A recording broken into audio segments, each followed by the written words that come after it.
الحمدللہ رب العالمین والصلاة علی رسولہ الکریم رب اشرح لی صدری ویسر لی امری واحلل عقدۃ من لسانی یفقہوا قولی۔ یا اللہ یا رحمن یا رحیم۔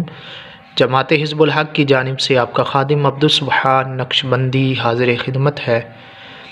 آج علم رمل کی چھٹی کلاس ہے۔ پچھلی کلاس میں ہم نے ذائچہ کشی کے بارے میں پڑھا کہ ذائچہ کشی کس طرح کی جا سکتی ہے۔ آج ہم علم رمل کی اشکال کے بارے میں بتائیں گے کہ کون سی شکل سعد اکبر ہے اور کون سی شکل سعد اصغر ہے اور کون سی شکل نحس اکبر اور کون سی شکل نحس اصغر ہے اور کون سی شکل ممتزج ہے۔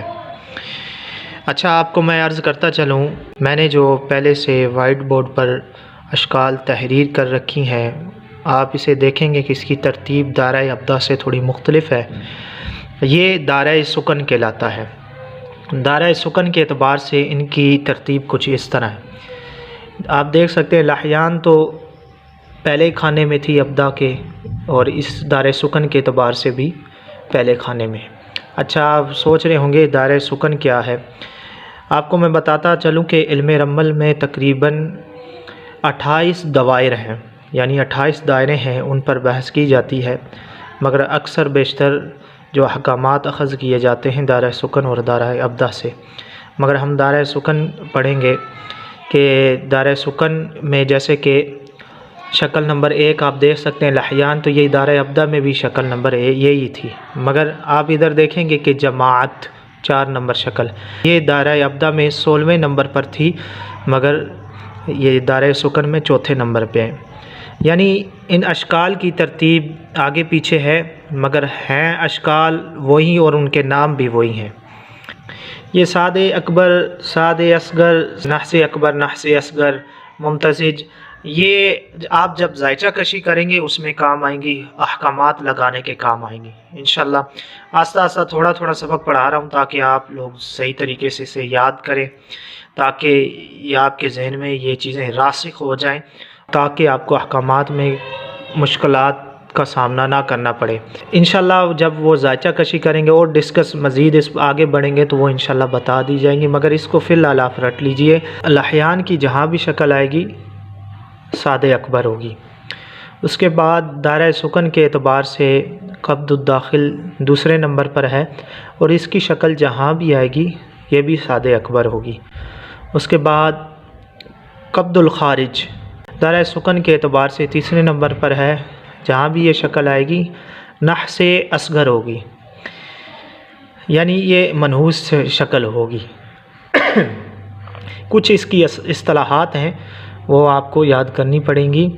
اچھا، جماعت جہاں بھی آئے گی یہ شکل ممتزج ہوگی۔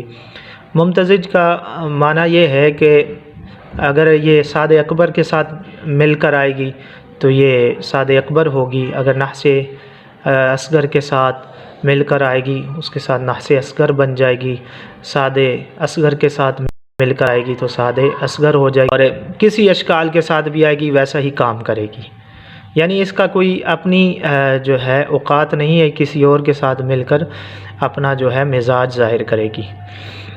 اچھا، فرح بھی یہ شکل آئے گی سعد اصغر کہلائے گی۔ عقلا جہاں بھی یہ شکل آئے گی نحس اکبر کہلائے گی۔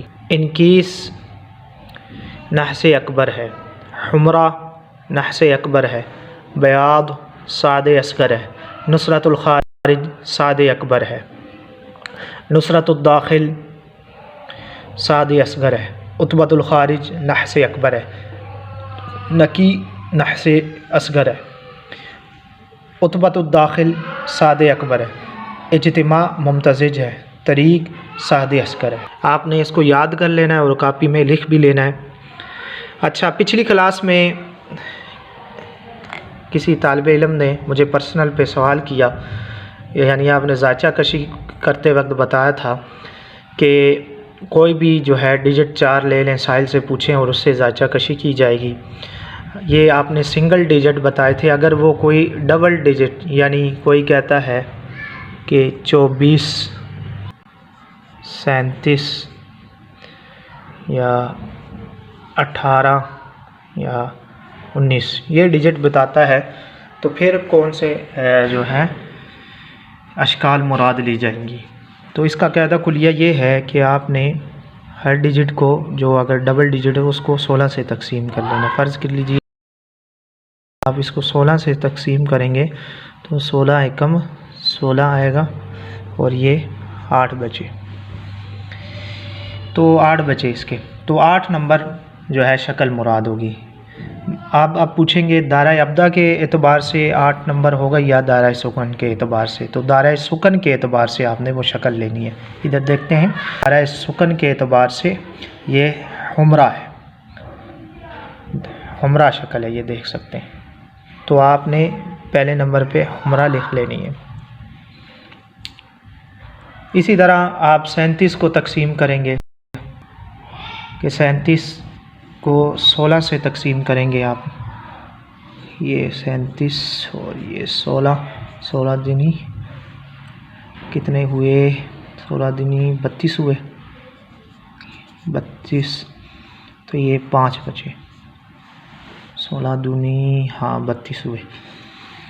اب 5ویں نمبر تصور کی جائے گی، یہ دیکھیں 5 نمبر پر فرع ہے، لمبی ہو جائے گی، ان مثالوں سے آپ سمجھ گئے ہوں گے۔ تو اس طرح یہ آپ نے ذائچہ کشی کرنی ہے۔ تو کہنے کا مقصد یہ ہے کہ جب تک آپ ان کو صحیح طریقے سے یاد نہیں کریں گے تو آپ ذائچہ کشی میں بھی پیچھے رہیں گے۔ یہ لحیان شکل ہے، تو آپ یہ بھی دیکھیں یہ خارج ہے یا داخل ہے، منقلب ہے، ثابت ہے، یہ آپ لوگوں نے دیکھنا ہے۔ تو آپ دیکھ سکتے ہیں قاعدہ کلیہ کے اعتبار سے یہ خارج شکل ہے۔ خارج کا یہ کیا قاعدہ تھا کہ جس کے مقام علی پر فرد ہو اور مقام ہا پر زوج، تو وہ خارج شکل کہلاتی ہے۔ اور قبض الداخل، آپ یہ کون سی شکل ہے یہ آپ نے ڈیسائیڈ کرنا ہے۔ ایک اور آپ کو بتا دیتا ہوں، جس کے مقام علی پر زوج ہو اور مقام ہا پر فرد ہو، وہ داخل شکل کہلاتی ہے۔ جو آپ کو اسباق پڑھائے ہیں ان کو بھی دیکھ کر انہیں یاد کر لیں کہ کون سی ثابت ہے، کون سی خارج ہے، کون سی منقلب ہے، کون سی داخل ہے، کو آپ ان سے بھی جو ہے ظاہر کریں تاکہ آپ کو زیادہ سے زیادہ یہ ذہن میں اشکال بیٹھ جائے۔ اگر میری ویڈیو آپ کو پسند آئی ہو تو اگر آپ نے چینل سبسکرائب نہیں کیا تو سبسکرائب کر لیجئے، لائک کریے، کمنٹ کریے، شیئر کریے۔ الاسلام زندہ باد۔ السلام علیکم ورحمۃ اللہ وبرکاتہ۔